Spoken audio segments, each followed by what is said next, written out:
Haloudun musiikkipäivien toimitus on saanut tänne seuransa konserttimestari Reijo Tunkkarin. Reijo, aloitetaan ihan sille, että kerro ihan vaan lyhyesti, että mistä sä tuut ja vähän sun taustasta. Ihan omiin sanoin. Okei.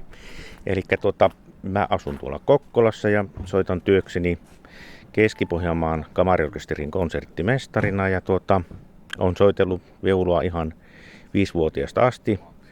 Enimmäkseen opiskellut siellä Kokkolan seudulla, mutta kävin sitten 4 vuotta Ruotsissa opiskelemassa ja tekemässä viuludiplomin siellä.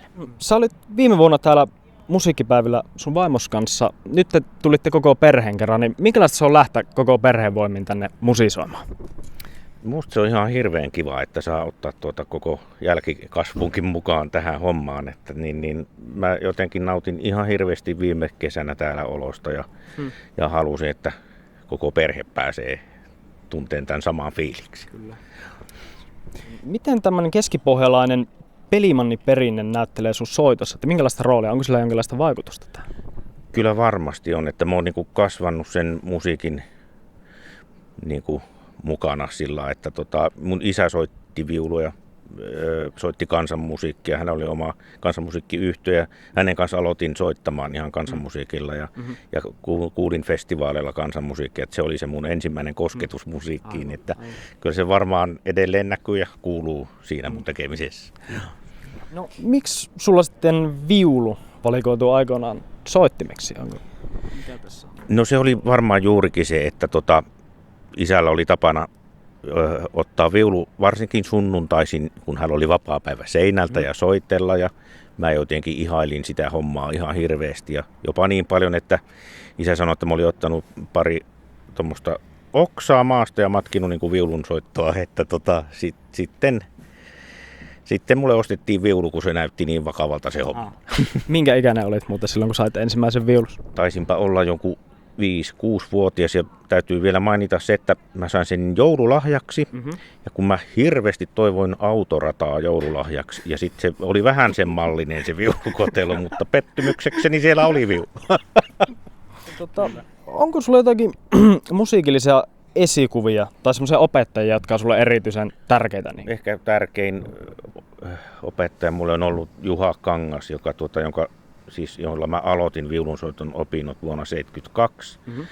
Ja oikeastaan meidän yhteistyö on jatkunut ja jatkuu edelleen, että hän johtaa sitä Keski-Pohjanmaan kamariorkesteria nykyisin kunniakapellimestaritittelillä. Että hän on semmoinen pitkäaikainen ja tärkeä vaikuttaja.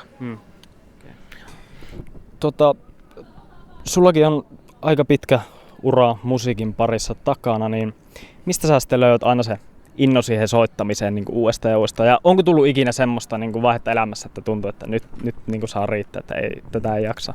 Tai että...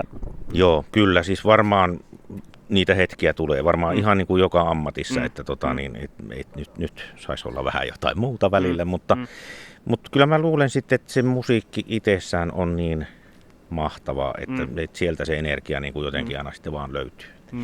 Siihen ei vaan pääse leipääntymään kuitenkaan, että vaikka sitä paljon tekeekin tai ammatikseen tekeekin. Niin...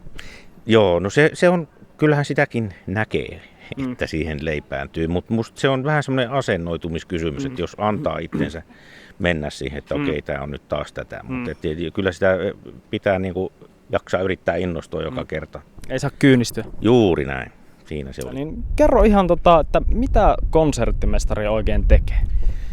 Joo. Se konserttimestarin hommahan on mun mielestä noin yleisesti ottaen semmoista, että silloin kun kapellimestari on mukana, niin konserttimestari on mun mielestä semmoinen linkki kapellimestarin ja orkesterin välillä, että yrittää ehkä vielä soitinkohtaisesti viestiä sitten orkesterilaisille, että mitä kapellimestari ehkä haluaa ja näin. Mutta että silloin kun ei ole kapellimestari, niin kuin nyt teimme täällä ilman kapellimestaria, niin se rooli on vähän erilainen, että täytyy olla se lähtiä, näyttäjä, että tehdä vähän sitä kapellimestarinkin työtä siinä samalla. Ootteko tulossa perheen kanssa ensi vuonnakin tänne? Jos vaan omat työt antaa, niin ilman muuta tulla. No niin, kiitoksia. Kiitos paljon. Hei, olen Reijo Tunkkari ja esiinnyn Hailuodon musiikkipäivillä.